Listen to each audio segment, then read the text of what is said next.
Assalamualaikum warahmatullahi wabarakatuh. Saat ini kita akan melakukan pembahasan tentang daftar isi. Ya, ketika kalian membaca buku atau membaca sebuah karya ilmiah, pastinya di awal halaman itu ada namanya daftar isi.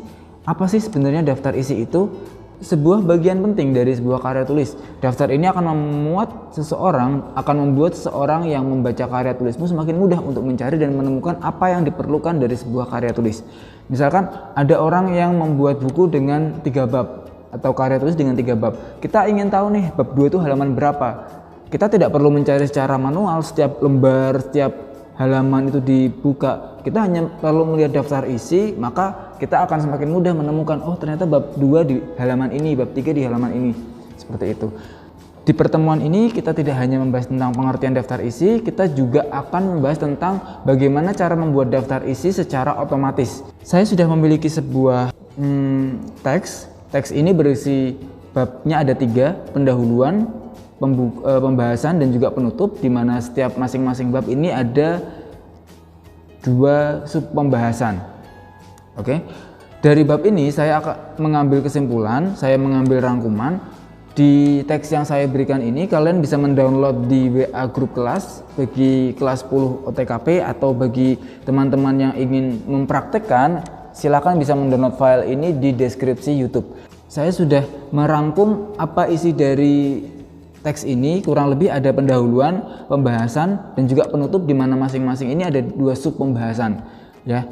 Oke, untuk membuat daftar isi kalian bisa saja sih membuat seperti ini, kemudian di tab, kemudian tulis halaman 1 misalkan, kemudian ini tab lagi halaman 2, tapi itu tidak efektif karena yang pertama kalian harus menulis ini secara manual, ini ditulis manual kemudian harus di tab lagi, dan itu kurang efektif. Agar lebih mudah dalam membuat daftar isi dan semakin otomatis, kita akan memanfaatkan menu reference yang ada di sini, menu reference kemudian table of content ya. Nanti kita akan merubah ini formatnya menjadi heading 1, dan juga untuk pembahasan akan menjadi heading 2. Untuk apa? Karena kalau kita klik reference kemudian table of content, di sini akan memunculkan heading 1 dan juga heading 2. Jadi kita membutuhkan heading 1 untuk setiap bab informasi yang ada di bab, kemudian heading 2 untuk setiap informasi yang ada di sub pembahasan. Seperti apa? Kurang lebih seperti ini nanti.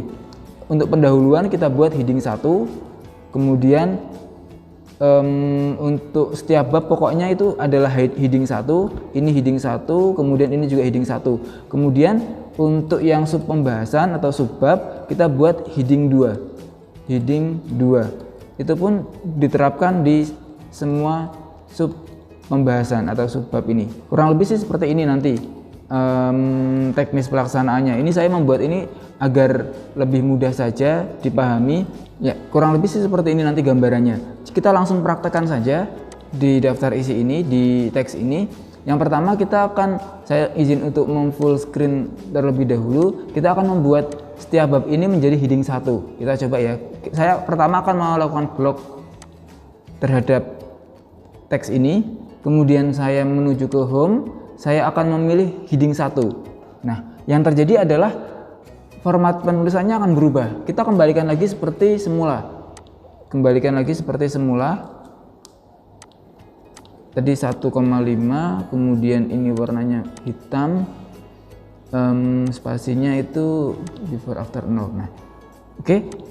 Saat ini bab 1 atau informasi yang ada di teks yang ada di bab 1 ini sudah kembali seperti semula, tapi dengan style yang berbeda, yaitu heading 1. Kemudian kita terapkan juga di bab 2 dan di bab 3.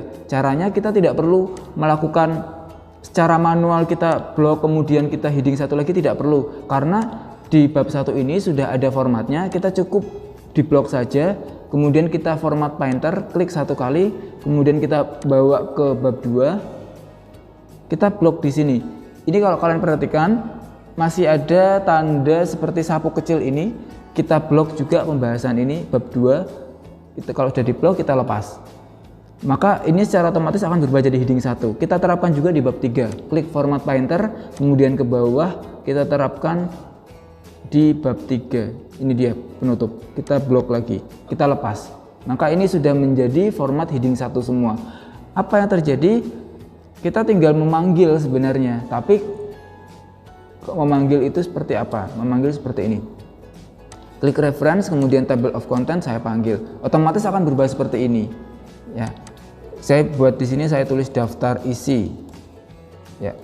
Oke, nah kemudian Pak, ini kan masih ada yang subbabnya masih belum di setting. Oke, kita sekarang setting dari subbab ya. Kita kembali ke sini sebentar. Kalau yang bab itu kan menggunakan heading 1, heading 1, heading 1. Kalau yang subbab kita gunakan heading 2. Seperti apa caranya? Ini kita blok sama seperti tadi, kita blok, kemudian kita ke home, kita klik heading 2. Oke, kalau sudah kita sesuaikan lagi formatnya seperti semula. Ini kita buat 1.1.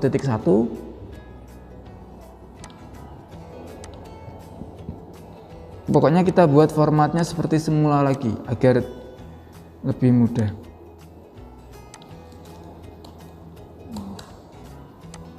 Oke, ini sudah heading 2, sudah berfungsi heading 2-nya. Kemudian kita terapkan juga di subbab yang 1.2 ya.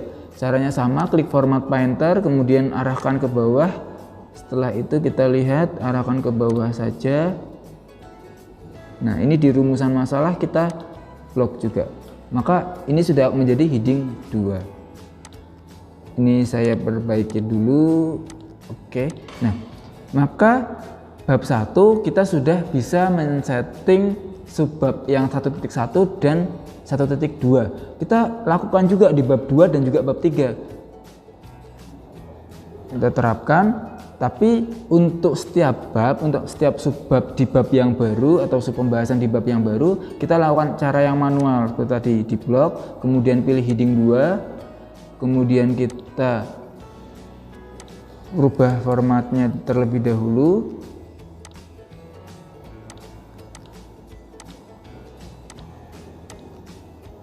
Kemudian kita rubah jadi 2.1, kita geser lagi ke kiri. Nah, ini sudah berubah sesuai settingannya.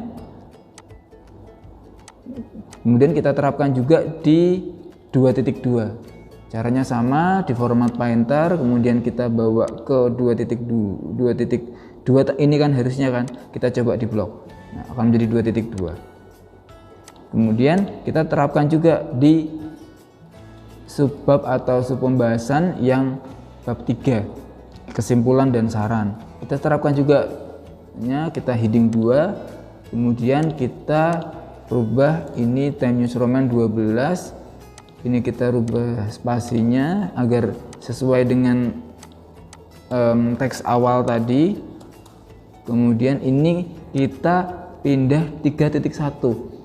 Ini ada 3.1 kebetulan di tempat saya. Pak, kalau misalkan tidak ada 3.1 bagaimana? Kita pilih saja asal. Misalkan saya pilih 2.1 ya.